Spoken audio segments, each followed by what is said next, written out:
커피가 건강에 어떤 영향을 줄까? 오늘은 이 커피가 우리 건강에 미치는 9가지 효능에 대해서 연구 결과를 종합해 봤습니다.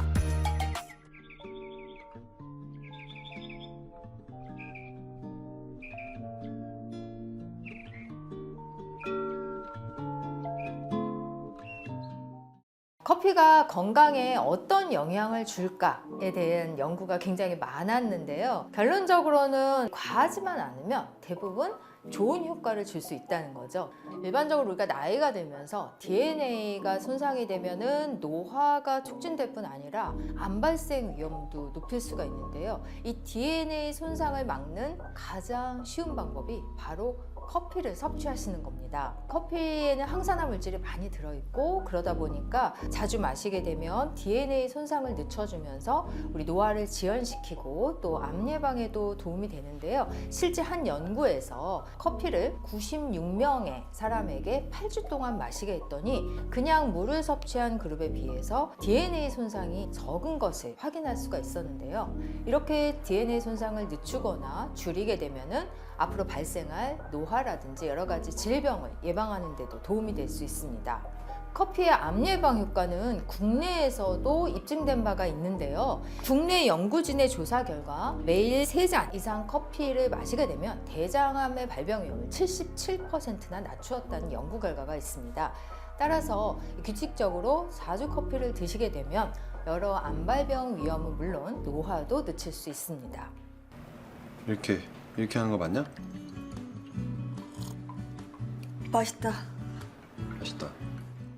커피는 운동 능력을 향상시키는 효과도 있는데요. 특히 운동선수들의 에르고제닉 보조제로도 사용이 됩니다. 커피를 운동 전에 섭취하게 되면 이 신체 기능을 향상시키고 운동 능력 그리고 운동 효율을 10% 정도 증가시킨다는 연구 결과가 있습니다.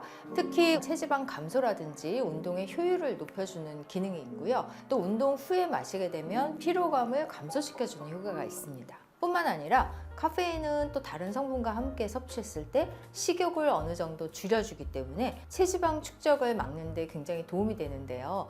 이 커피의 여러 가지 성분들 중에 특히 클로로겐산 성분이 이 체내의 내장지방이나 피하지방 축적을 억제해주기 때문에 다이어트에 도움이 되는 것으로 알려져 있습니다.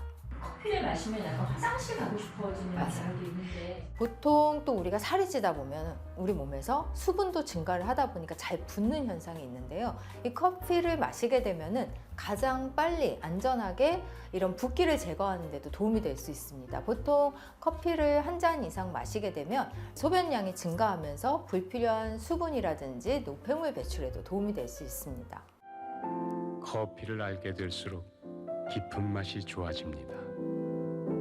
네 번째, 커피는 심장 건강에 이롭습니다. 장기적으로 이 커피에 들어있는 화합물들은 심혈관 질환을 예방하는 데도 도움이 될 수가 있는데요. 커피를 마신 직후에는 일시적으로 잠깐 혈압이 올라갈 수는 있지만 커피에 들어있는 항산화 물질이죠. 클로로겐산은 장기적으로 혈압을 떨어뜨리고 또 심장을 보호하는 효과가 있어서 규칙적으로 섭취하는 경우에는 심혈관 질환이라든지 뇌졸중과 같은 혈관 질환을 예방하는 데 도움이 될 수 있습니다. 다섯 번째, 우울할 때는 이렇게 카페인을 찾게 되는 경우도 많은데요. 실제 커피가 우울증 위험을 낮춰준다는 연구 결과가 있습니다. 커피를 한 잔 이상 마시는 경우에는 우울증의 발병 빈도를 8% 정도 낮추게 되고요. 특히 4잔 이상 마시는 경우 우울증의 발병 위험을 현저하게 낮춘다는 결과가 있습니다. 커피 종류가 굉장히 많잖아요. 근데 어느 정도 에너지 섭취도 하고 기분이 좋아지려면 또 설탕이 약간 들어가는 것도 도움이 되기 때문에 바닐라 라떼라든지 취향대로 드시면 될 것 같고, 그러나 이렇게 마시다 보면 칼로리가 또 많이 올라갈 수가 있으니까 이제 다이어트가 좀 걱정이 된다. 그런 경우라면 아메리카노를 드시는 게 좋겠습니다. 우울할 때 보통 찾게 되는 게 이제 카페인 종류라든지 알코올인데 가장 건강하게 이 우울감을 해소시킬 수 있는 방법으로 커피를 권해드립니다. 사랑은 마주보는 게 아니라 같은 곳을 보는 거래요. 자꾸자꾸 당신의 향기가 좋아집니다. 장기적으로 커피를 섭취할 경우 당뇨병의 발병 위험을 67% 낮춘다는 연구 결과가 있습니다. 커피의 혈당 수치 감소, 인슐린 감수성 증가, 지방 및 탄수화물 저장 감소 효과 때문인데요. 커피를 하루에 2잔 이상 마시게 되면 당뇨병 전 단계나 2형 당뇨병 발생 위험을 39% 감소시키고, 설탕이 든 커피라도 하루에 2잔 이상 마시면 당뇨병 전 단계와 2형 당뇨병 위험이 27% 낮아졌습니다. 당뇨 있는 분들은 블랙을 마시면 더 좋겠지만 설탕이 조금 들어간 커피도 당뇨 전 단계나 2형 당뇨 위험을 감소시켰다는 연구 결과가 있기 때문에 비교적 식후에 안심하고 드셔도 되겠습니다. 부드러움이 필요한 지금, 나에게 부드러워지는 시간. 7번째, 커피는 뇌 건강에 도움이 된다. 커피를 한 잔도 섭취하지 않는 사람에 비해서 커피를 한 잔에서 4잔 정도 마시는 분들의 파킨슨병 위험은 45% 정도 낮고요. 5잔 이상 마시는 분들은 59%나 파킨슨병 위험을 낮출 수 있었습니다. 또한 커피는 이 파킨슨병이 발병하는 위험을 낮출 뿐 아니라 규칙적으로 섭취하다 보면 파킨슨병의 진행을 늦춰줄 수 있고요. 파킨슨과 같은 여러 신경퇴행성 질환을 예방하는 데 도움이 될 수 있습니다. 또 커피를 규칙적으로 자주 드시는 분들은 알츠하이머, 즉 치매 발병 위험도 늦춘다는 연구 결과가 있습니다. 카페인 자체가 뇌를 깨워주는 역할을 하다 보니까 커피가 인지기능 저하를 막는 데 어느 정도 도움이 될 수 있습니다.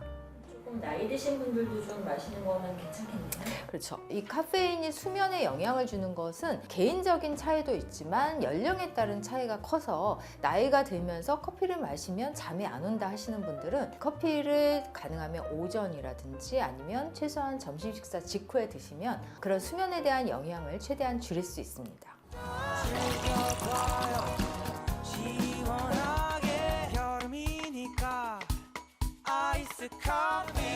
여름 다시 커피 믹스. 커피는 간 질환을 예방한다. 매일 2잔 이상의 커피를 마신 그룹에서 비바이러스성 간염과 관련 있는 간 경변으로 인한 사망 비율이 커피를 마시지 않은 그룹에 비해 66% 낮게 나타났다는 조사 결과가 있습니다. 또 12만 명 이상의 사람들을 대상으로 한 초기 8년간의 연구에서는 매일 커피 한 잔이 간 경변증으로 사망할 위험을 23% 낮추었다고 합니다. 또한 이제 바이러스성 간염인 경우에도 커피를 자주 섭취하게 되면 사망을 줄일 수 있다는 연구 결과가 있습니다.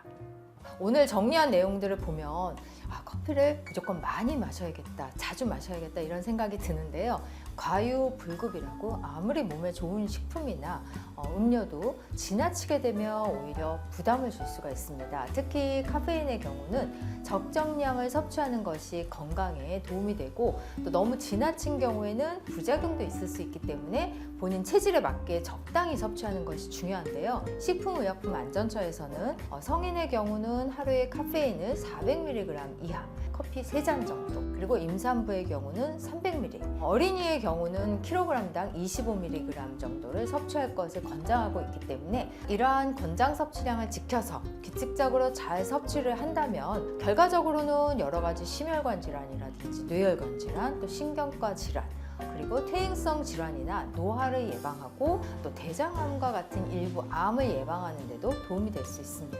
그럼 카페인에 민감한 경우에 그런 사람들은 어떻게 해야 될까요? 우리가 보통 약도 그렇고 식품도 그렇고 효과가 좋은 것일수록 또 그 이면 부작용이 나타날 수 있고 사람 체질에 따라서 이 카페인에 민감한 분들이 계세요. 한 잔만 마셔도 손이 좀 떨린다든지 잠이 안 오신다든지 이런 경우에는 디카페인 음료를 섭취하시는 것이 좋겠고요. 디카페인 성분을 섭취를 하더라도 커피 자체에 들어있는 항산화 성분을 우리가 섭취할 수 있기 때문에 이런 커피의 부작용을 줄이는 데 크게 도움이 될 수 있습니다.